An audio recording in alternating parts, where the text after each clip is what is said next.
In the 1987 movie entitled Wall Street, a corporate raider on Wall Street utters a now famous line: "Greed is good." That phrase captured for many the explosive growth of the American economy through the 80s and 90s. The movie itself is said to have inspired more than a few young people toward a career as stockbrokers on Wall Street. In fact, Michael Douglas won an Academy Award for his portrayal of Gordon Gekko, further cementing "Greek is good" as an iconic movie phrase. If you were to ask Americans at the time whether or not really they believed that greed is good, they probably would have said no. A few years later, a pollster after the stock market crash found that most Americans did reject the idea of greed being good. Stepping on people in order to get ahead or to make financial gain is not a good image. Even corporate America knows this. Corporate America goes to great pains to show that all their decisions that they make, the things that they do, the products that they sell you, their pursuit of the bottom line really is good for you and doesn't involve greed. However, we tell ourselves greed is not good, but there are plenty of signs that Michael Douglas' character, Gordon Gekko, is actually voicing what many of us inside actually practice and believe to be true. Now, we won't say it out loud that greed is good. Recent poll indicated that even though most Americans agree that greed is not good, most Americans still believe that in order to get ahead, in order to be successful in business, you got to have a little bit of greed in your DNA. One of the most interesting video experiments in the past few years, an experiment that's actually been duplicated a couple of times. A YouTube personality goes into a pizza joint and begins asking customers at the table for a piece of pizza. He portrays himself to be homeless and hungry. Nobody gives him pizza. Multiple times he's told no. Part of that experiment is then walking out the door down the street and down a few blocks and asking a homeless man for a piece of pizza, and the homeless man immediately agrees and gives him a piece of his pizza. That experiment reflects another finding that researchers have found about our generosity. And that is, those on the lower end of the income scale tend to be a lot more generous percentage-wise with what they have than those at the upper end. You see, greed isn't simply about money. It's not simply about possessions. Greed is a worldview. It's a way of life. It's a heart attitude. Greed is the subject matter of our gospel lesson this morning. Our gospel lesson comes from Luke 12, and in Luke 12, Jesus fields a question from somebody in the crowd about inheritance. And he ends up telling a story about a man who's building bigger barns. The question and the story are taking place on Jesus' journey to Jerusalem. He is coming from the rural areas of Israel, and he is headed to Jerusalem. Jesus is on his way to Jerusalem for a big showdown with the religious leaders. Religious leaders have already said they'd like to see Jesus go away. They have ill plans for him. His friends have tried to talk him out of this journey because they know what's waiting when they get to Jerusalem, and Jesus is going anyway. And Jesus has already begun talking about dying and then 3 days later rising from the dead. And this is in their minds as they try to talk Jesus out of this journey. And yet he goes on his way to the cross. Now, along the way, crowds increasingly are interested in what Jesus is doing. In fact, the crowds are getting increasingly bigger. Luke 12 begins with Luke telling us that so many thousands of the people had gathered together that they were trampling on one another. Many thousands. So in spite of the religious leaders not liking all of what's going on, Jesus is getting to be as big as a rock star. And he continues to downplay the significance of the crowds following him. In fact, he warns his disciples to be aware and to be on guard against the hypocrisy of the Pharisees, which is an odd thing to say when you're looking at the gathering of the thousands who are following you. But Jesus knows the religious leaders. He knows that they view the crowds as a measure of success. They themselves are popular. These religious leaders, they're the ones holding all the Bible conferences. They've got the podcasts, they've got the websites, they've got the bestsellers. They are helping people lead better lives. At least that's what they think. They emphasize the morally upright life. They're teaching people how to be good. It all seems like the crowds are a divine blessing until Jesus points out that they want all the blessings, they want the crowds, they want all the spiritual benefits, they want all the moral goodness without Jesus. Jesus is warning the disciples against the kind of hypocrisy that believes it's possible to please God, it's possible to be morally upright without Jesus. We don't need Jesus for that. This, of course, is not going to sit well with religious leaders.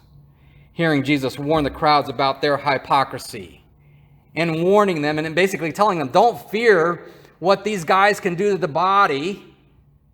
Instead, fear the one who can kill the soul. And Jesus is sending verbal cues that he knows what they're up to. He knows what's coming in Jerusalem.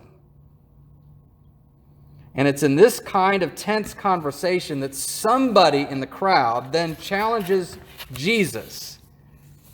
Teacher, tell my brother to divide the inheritance with me. And Luke doesn't say, but someone from the crowd is almost certainly one of these religious leaders, especially as we then follow the story that Jesus is about to tell. Jesus doesn't fall for the challenge. He rebuffs the guy. But then he says to the crowd, take care and be on guard against all covetousness. This is the second time he said, you need to be aware, you need to watch out, you need to be on guard. And earlier in a recent conversation in Luke 11, Jesus has already chastised, he's already gone after the Pharisees and claimed that the religious leaders were full of greed and evil. Two themes that show up here. Now he's cautioning these thousands of people in this crowd to be on guard against greed. In less than a second, Jesus has exposed the person making this arbitration request and the request itself for what it is. It's greed. Because Jesus then says, one's life does not consist in the abundance of his possessions. And Jesus is going to follow that up by telling a story about a rich guy who decides to build bigger barns because his current barns can't hold all of this stuff, only to be called a fool by God, who pronounces judgment on the greed. And it'd be very, very easy for us to hear both Christ's answer to this guy who wants arbitration against his brother for his inheritance, and then read the story of this rich guy building bigger barns. It'd be very easy to see this as one big morality play about what we do with the stuff we have, about our possessions, about how we spend our discretionary income.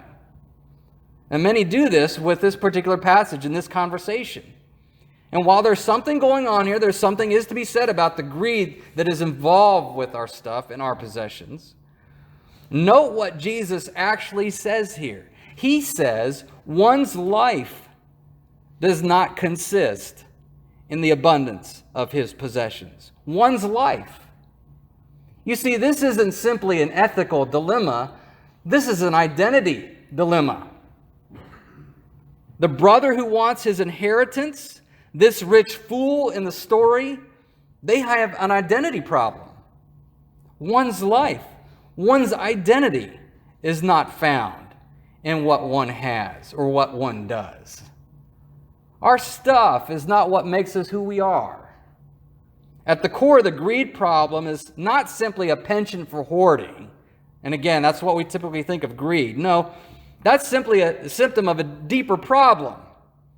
In the DNA of greed is an identity problem, finding identity and meaning in what we do and the stuff that we have, what we can control, becomes our identity.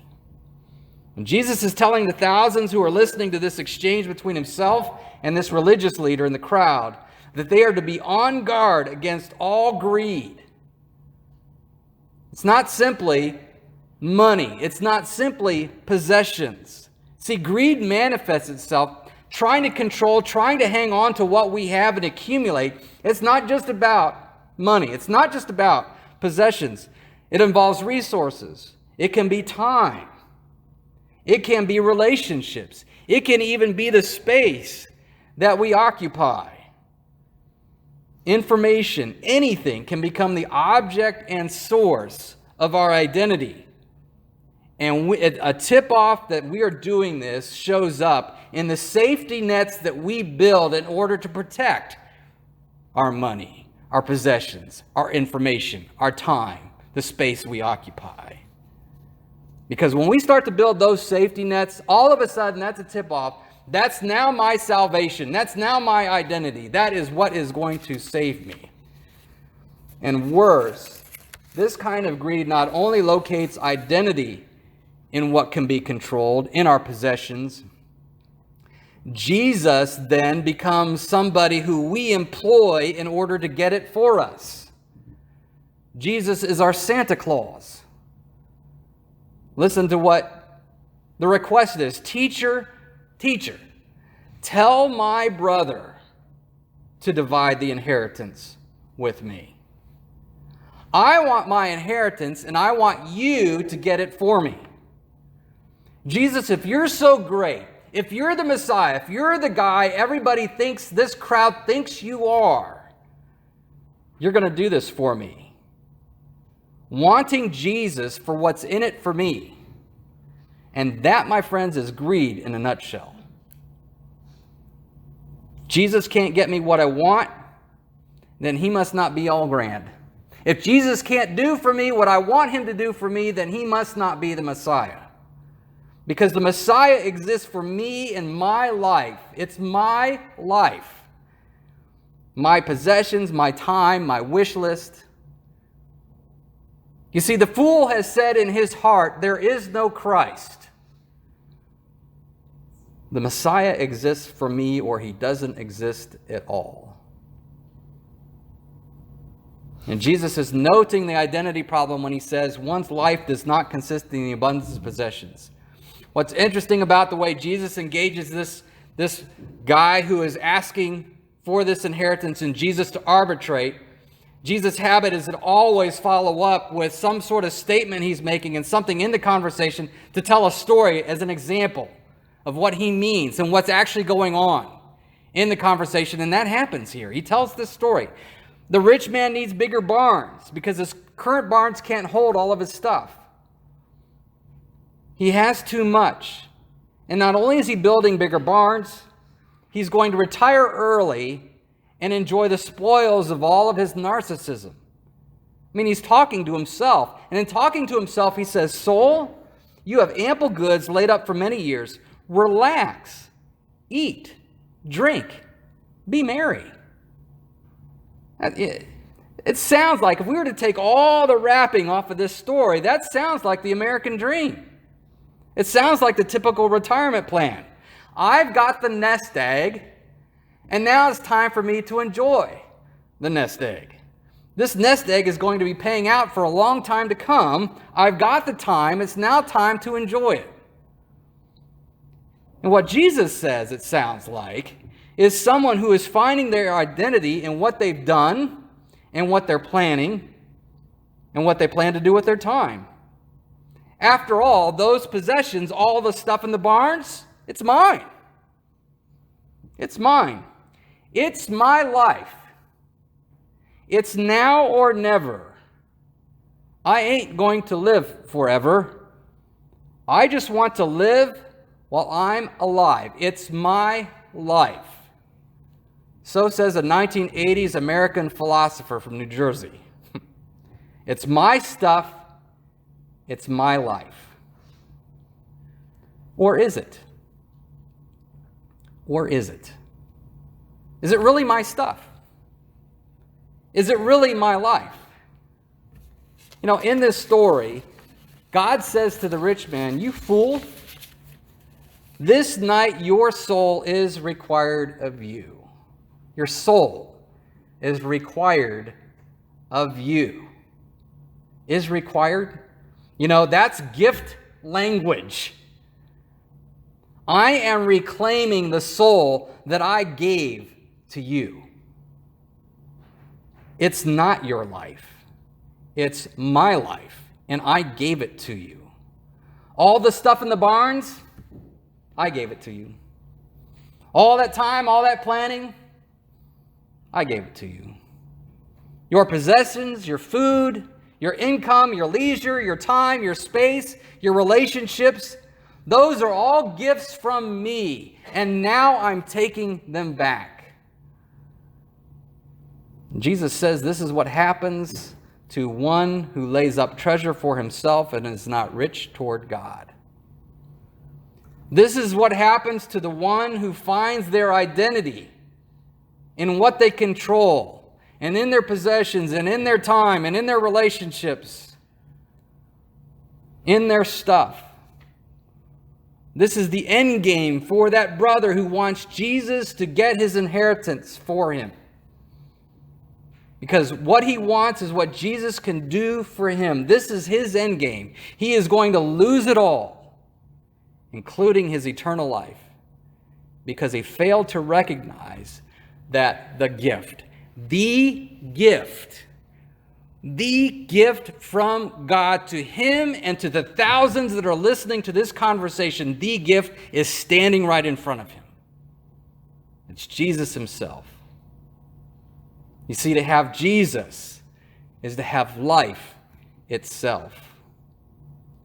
When Jesus is the gift, when Jesus is life itself, you see, possessions are no longer the identity. The stuff that I have, the time that I have, the resources that I have, the relationship, that is no longer my identity. Christ is our identity. And when we understand that Jesus is the gift and he is our identity, we then are free to give it all away. We are then free to release it. We are then free to not hold on to our stuff, whatever it is. Whatever it is that I want to cling to, I'm free to just now let it go. Because Jesus is my gift. Jesus is my identity. But there's still a problem for us in this story. And the problem is this.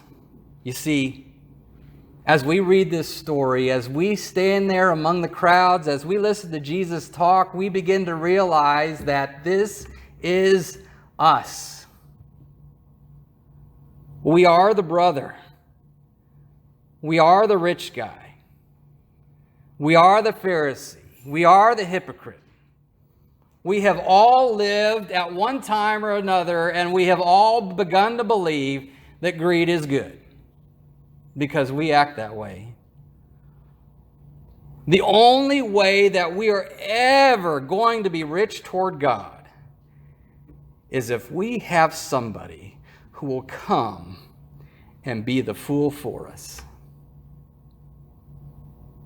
Because we're all about building bigger barns for our own greed, we have to have somebody standing there, sitting there on our behalf, who is going to listen to God and hear him say, "You fool, this very night, your body will be broken.